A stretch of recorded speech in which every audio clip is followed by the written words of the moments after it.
स्वागत है आप सभी का एक और नए वीडियो में। तो आज का ये वीडियो होने वाला है कक्षा 10वीं के लिए, जिसमें हम यहाँ पे देखने वाले हैं जो कि विषय हो जाएगा सामाजिक विज्ञान। और ये वीडियो अर्धवार्षिक परीक्षा के लिए होने वाला है। इसमें जो क्वेश्चन बताया जाएगा वो आपके अर्धवार्षिक परीक्षा में और फाइनल एग्जाम में भी पूछा जाएगा। सेम टू सेम ऐसे ही क्वेश्चन पूछे जाएंगे। तो अगर आप लोग चैनल पर नए हो तो चैनल को सब्सक्राइब कर लेना, वीडियो को लाइक कर देना, वीडियो को शेयर भी कर देना। डिस्क्रिप्शन में लिंक दे दिया गया है व्हाट्सएप चैनल का, तो उसे भी आप लोग फॉलो कर लेना एंड टेलीग्राम चैनल को भी फॉलो कर लेना। अब बात करें हम इस वीडियो में यानी कि क्या देखने वाले हैं, तो यहाँ पे 10 MCQ क्वेश्चन देखेंगे जो कि वेरी इंपॉर्टेंट क्वेश्चन रहेगा। और यहाँ पे 6 सब्जेक्टिव क्वेश्चन हो जाएगा जो कि वो भी वेरी इंपॉर्टेंट क्वेश्चन रहेगा अर्धवार्षिक एंड वार्षिक परीक्षा के लिए। तो अब यहाँ पे देखेंगे जो कि टोटल 16 क्वेश्चन हम इस वीडियो में देखने वाले हैं। तो आप लोग याद से शेयर कर देना। और ऐसे 4 से 5 वीडियो टोटल इस चैनल पे अपलोड किए गए हैं। वो क्वेश्चन सभी के सभी आप लोग देख लेना वीडियो को, उसी से रिलेटेड क्वेश्चन एग्जाम में पूछेगा। तो यहाँ पे हम देखेंगे पहले जो कि हो जाएगा, यहाँ पे लिखा गया है यहाँ पे प्रत्येक प्रश्न के लिए 1 अंक निर्धारित है। तो अब यहाँ पे हम देखेंगे पहला प्रश्न जो कि यहाँ पे लिखा गया है, जो कि पहला में है यहाँ पे निम्नलिखित में से कौन सा एक नवीकरणीय संसाधन है। तो यहाँ पे ए में लिखा है कोयला, बी है यहाँ पे पेट्रोलियम, सी है सौर ऊर्जा और डी है यहाँ पे प्राकृतिक गैस। तो यहाँ पे हम देखें इसका राइट आंसर, तो ना ही इसका कोयला होगा, ना ही पेट्रोलियम होगा और ना ही प्राकृतिक गैस होगा। इसका राइट आंसर हो जाएगा ऑप्शन नंबर सी। और सी में यहाँ पे आप लोग देख सकते हो लिखा गया है सौर ऊर्जा। अब यहाँ पे ऐसे ही प्रश्न हम देखेंगे टोटल 10 MCQ क्वेश्चन यानी कि ऑब्जेक्टिव क्वेश्चन हम देखने वाले हैं इस वीडियो में। सेकेंड नंबर क्वेश्चन है यहाँ पे, श्रीलंका में हिंसहली को एकमात्र राजभाषा घोषित यानी कि राजभाषा कब घोषित किया गया, यहाँ पे क्वेश्चन में ये है। तो यहाँ पे ए में लिखा गया है 1948 में, बी में लिखा गया है 1956 में, सी में लिखा गया है 1962 में और डी है यहाँ पे 1980 में। तो यहाँ पे क्वेश्चन नंबर 2 का जो राइट आंसर होगा वो हो जाएगा यहाँ पे ऑप्शन नंबर बी। और बी में यहाँ पे हम देख सकते हैं तो लिखा गया है 1956 में। अब ऐसे ही हम देखेंगे क्वेश्चन नंबर 3 में यहाँ पे लिखा गया है, 3 में है यहाँ पे जर्मनी के एकीकरण में सबसे महत्वपूर्ण भूमिका किसने निभाई। यहाँ पे हमारा प्रश्न दे दिया गया है, उत्तर हमें बताना है। ए में लिखा गया है गैरीबाल्डी, बी है यहाँ पे जो कि लिखा गया है यहाँ पे बिस्मार्क और सी है यहाँ पे काउर और डी है यहाँ पे नेपोलियन। अब यहाँ पे क्वेश्चन नंबर 3 है और 3 का जो राइट आंसर हो जाएगा ऑप्शन नंबर बी होगा। और बी में यहाँ पे लिखा गया है बिस्मार्क, यानी कि जर्मनी के एकीकरण में सबसे महत्वपूर्ण भूमिका किसका था, तो बिस्मार्क का। ये आपको याद रखना है, यानी कि इस क्वेश्चन का right answer option number B होगा। अब ऐसे ही हम देखेंगे यहाँ पे क्वेश्चन नंबर 4। क्वेश्चन नंबर 4 है, सरिस्का वन्य जीव अभयारण्य किस राज्य में स्थित है। ए में लिखा है गुजरात, बी है यहाँ पे राजस्थान, सी है यहाँ पे महाराष्ट्र और डी है यहाँ पे मध्य प्रदेश। अब यहाँ पे क्वेश्चन नंबर 4 है और इसमें पूछा क्या गया है, तो यहाँ पे पूछा गया है वन्य जीव अभयारण्य किस राज्य में स्थित है। तो ये हमको बताना है यहाँ पे। तो क्वेश्चन नंबर 4 का जो राइट आंसर हो जाएगा ऑप्शन नंबर बी होगा। और बी में यहाँ पे लिखा गया है राजस्थान, जो कि हम यहाँ पे क्वेश्चन 4 का भी आंसर देख चुके हैं। अब ऐसे ही देखेंगे हम यहाँ पे क्वेश्चन नंबर 5 में यहाँ पे लिखा गया है, अब यहाँ पे है 5 में यहाँ पे लिखा गया है जो कि है मानव विकास सूचकांक HDI कौन सी संस्था जारी करती है। ए में यहाँ पे लिखा गया है विश्व बैंक, बी में यहाँ पे लिखा गया है अंतर्राष्ट्रीय मुद्रा कोष। तो यहाँ पे बी हम ऑप्शन देख चुके हैं। अब यहाँ पे सी है संयुक्त राष्ट्र विकास कार्यक्रम, सी में यहाँ पे ये लिखा गया है। डी है यहाँ पे विश्व व्यापार संगठन, यानी कि जो क्वेश्चन नंबर 5 है उसका राइट आंसर यानी कि होगा ऑप्शन नंबर सी। और सी में यहाँ पे लिखा गया है संयुक्त राष्ट्र विकास कार्यक्रम। अब आगे देखेंगे ऐसे ही क्वेश्चन नंबर 6 को। 6 में यहाँ पे क्या लिखा गया है, जलियांवाला बाग की घटना कब हुई थी। तो यहाँ पे ये तो सभी को मालूम है कि 1919 में हुई थी, लेकिन एग्जैक्ट डेट कब है यानी कि कितने तारीख को हुई थी और कौन से माह में हुई थी, ये भी हम जानेंगे इस वीडियो में, यानी कि इस क्वेश्चन के माध्यम से। ए में यहाँ पे है 13 अप्रैल 1919, बी है यहाँ पे 10 अप्रैल 1919 और यहाँ पे सी है 13 मार्च 1919 और डी है यहाँ पे 30 अप्रैल 1919। तो यहाँ पे छठा क्वेश्चन का जो राइट आंसर हो जाएगा ऑप्शन नंबर ए होगा। और ए में यहाँ पे लिखा गया है 13 अप्रैल 1919, यानी कि इस क्वेश्चन का राइट आंसर हो जाएगा ऑप्शन नंबर ए। अब ऐसे ही यहाँ पे देखेंगे क्वेश्चन नंबर 7 में पृथ्वी के धरातल का कितना भाग जल से ढका हुआ है। ए में यहाँ पे लिखा गया है लगभग 1/4, बी है यहाँ पे लगभग आधा और यहाँ पे सी है लगभग 2/3 और डी है यहाँ पे लगभग 3/4। तो यानी कि हम परसेंट में देखें या फिर ऐसे देखें तो इसका राइट आंसर हो जाएगा ऑप्शन नंबर डी। और डी में यहाँ पे आप लोग देख सकते हो लिखा गया है 75%, लगभग 3/4। अब यहाँ पे आगे देखेंगे क्वेश्चन नंबर 8 में है यहाँ पे जो कि लिखा गया है भारतीय संविधान की 8वीं अनुसूची में कितनी भाषाओं को शामिल किया गया है। तो यहाँ पे क्वेश्चन नंबर 8 है और 8 के ऑप्शन देखें तो यहाँ पे लिखा गया है 14, यानी कि ए ऑप्शन में 14, बी है 18, सी 20 और डी 22। तो 8वीं अनुसूची में कितनी भाषाओं को शामिल किया गया है, तो इसका राइट आंसर हो जाएगा ऑप्शन नंबर डी। और डी में यहाँ पे 22 भाषाओं को शामिल किया गया है। अब यहाँ पे आगे देखेंगे क्वेश्चन नंबर 9 में है यहाँ पे निम्नलिखित में से कौन सा तृतीय सेवा क्षेत्र की गतिविधि नहीं है। तो यहाँ पे ऑप्शन देखिए तो ऑप्शन ए में लिखा गया है बैंकिंग, बी है यहाँ पे परिवहन, सी है यहाँ पे भंडारण और डी है कृषि। तो यहाँ पे क्वेश्चन नंबर 9 है और 9 का जो राइट आंसर हो जाएगा ऑप्शन नंबर डी होगा और डी में यहाँ पे लिखा गया है कृषि। अब ऐसे ही हम देखेंगे क्वेश्चन नंबर 10 है यहाँ पे जो कि लिखा गया है। अब यहाँ पे है 10 में कॉर्न लॉ किस देश में लागू किया गया था। ए है यहाँ पे फ्रांस, बी है जर्मनी, सी है ब्रिटेन और डी है यहाँ पे अमेरिका। यहाँ पे क्वेश्चन नंबर 10 है और 10 का जो राइट आंसर हो जाएगा ऑप्शन नंबर सी होगा। और सी में यहाँ पे आप लोग देख सकते हो लिखा गया है ब्रिटेन, यानी कि ऑप्शन नंबर सी हमारा क्वेश्चन नंबर 10 का सही होगा। अब ऐसे ही हम आगे देखेंगे अति लघु उत्तरणीय प्रश्न। तो अभी तक आप लोगों ने सब्सक्राइब नहीं किया है तो बस आपसे छोटी सी रिक्वेस्ट रहता है आप लोग सब्सक्राइब कर देना। तो यहाँ पे हम देखेंगे 2 क्वेश्चन 2 नंबर के लिए। तो यहाँ पे पहला प्रश्न हो जाएगा जो कि यहाँ पे लिखा गया है सतत पोषणीय विकास से आप क्या समझते हैं। हमारा क्वेश्चन यहाँ पे ये हो चुका है। अब इसका आंसर देखें तो यहाँ पे लिखा गया है जो कि बहुत ही आसान तरीके से लिखा गया है, इसे आप लोग पढ़ लोगे तो आपको याद हो जाएगा। तो यहाँ पे हम देखेंगे जो कि यहाँ पे लिखा गया है उसे हम पढ़ते हैं।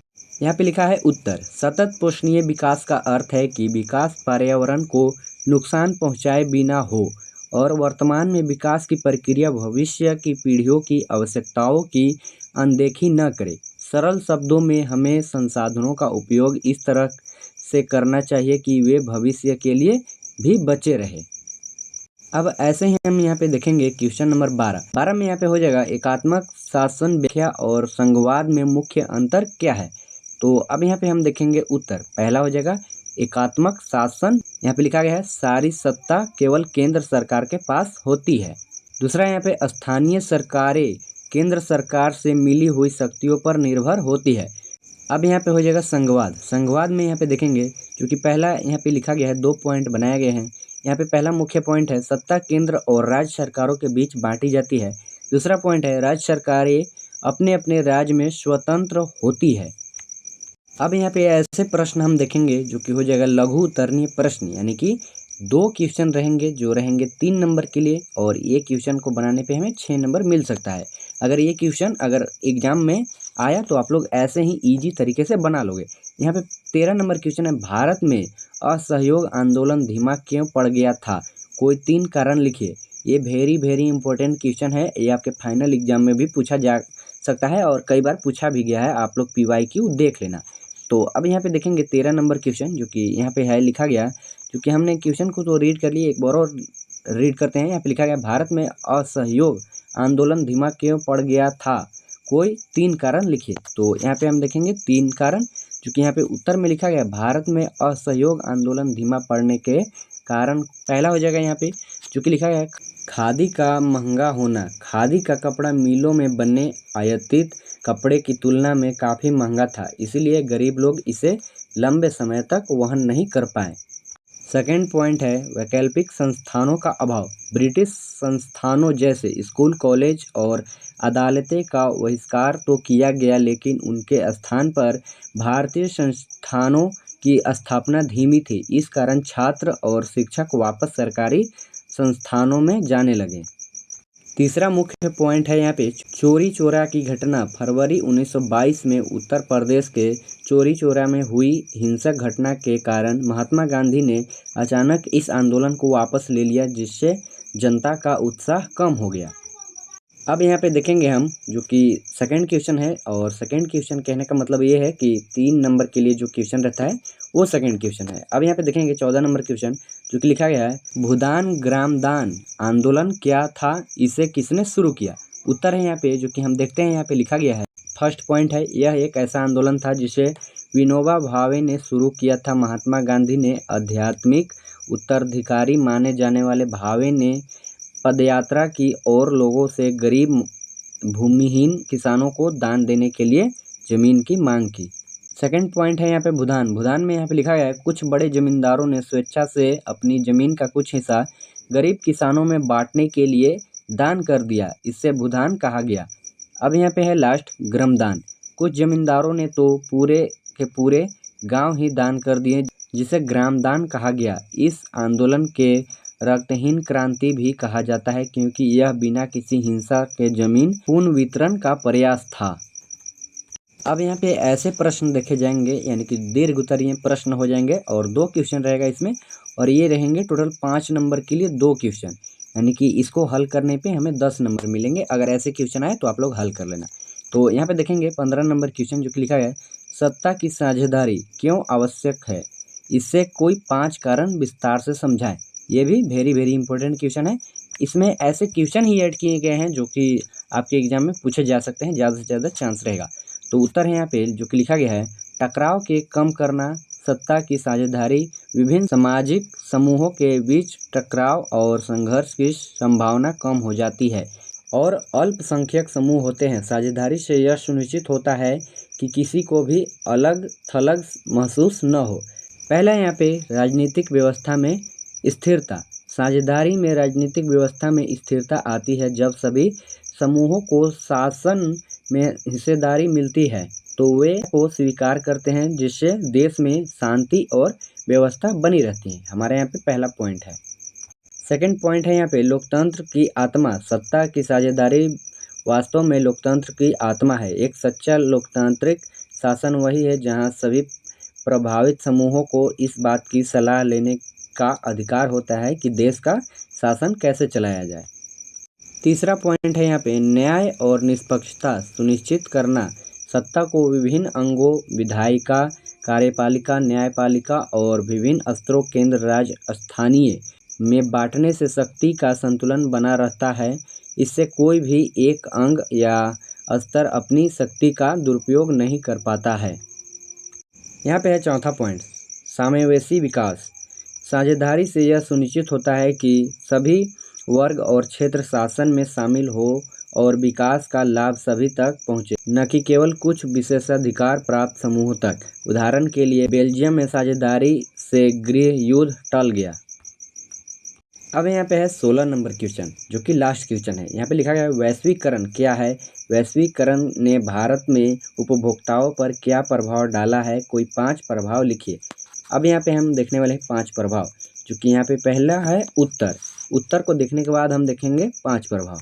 वैश्वीकरण का अर्थ है दुनिया की अर्थव्यवस्थाओं का एकीकरण। यह वह प्रक्रिया है जिसके द्वारा विश्व के विभिन्न देशों के बीच तेजी से जुड़ाव और एकीकरण होता है। इसमें मुख्य रूप से वस्तुओं, सेवाओं, निवेश, प्रौद्योगिकी और लोगों का एक देश से दूसरे देश में स्वतंत्र रूप से आवागमन शामिल है। इसमें बहुराष्ट्रीय कंपनियां की महत्वपूर्ण भूमिका होती है। पहला है यहाँ पे अधिक विकल्प। आज भारतीय बाजारों में घरेलू और विदेशी दोनों तरह के उत्पादों की एक विस्तृत श्रृंखला उपलब्ध है। उपभोक्ताओं के पास पहले की तुलना में अधिक विकल्प है। सेकंड पॉइंट है यहाँ पे बेहतर गुणवत्ता। प्रतिस्पर्धा बढ़ाने के कारण कंपनियां अपने उत्पादों की गुणवत्ता में सुधार करने के लिए मजबूर हुई है ताकि वे बाजार में टिक सके। तीसरा यहाँ पे कम कीमतें। अंतर्राष्ट्रीय प्रतिस्पर्धा और उत्पादन लागत में कमी के कारण कई उत्पादों की कीमतें कम हुई है, जिससे ये आम आदमी की पहुंच में आ गए हैं। चौथा नंबर पॉइंट है जीवन स्तर में सुधार। उपभोक्ताओं को नए और बेहतर उत्पाद कम कीमतों पर मिलने से विशेष रूप से शहरी क्षेत्रों के अमीर और शिक्षित वर्ग के लोगों के जीवन स्तर में काफ़ी सुधार हुआ है। अब यहाँ पे लास्ट जो कि 5वां नंबर है। 5वां में देखते हैं यहाँ पे नई तकनीकों तक पहुँच। वैश्वीकरण के कारण नवीनतम तकनीक वाले उत्पाद जैसे स्मार्टफोन, कारें, घरेलू उपकरण तुरंत भारतीय बाजार में उपलब्ध हो जाते हैं। तो यही था आज का वीडियो में, मिलते हैं किसी और वीडियो में। आप लोग सब्सक्राइब करके इस वीडियो को ज़्यादा से ज़्यादा शेयर कर देना। तब तक के लिए बाय बाय।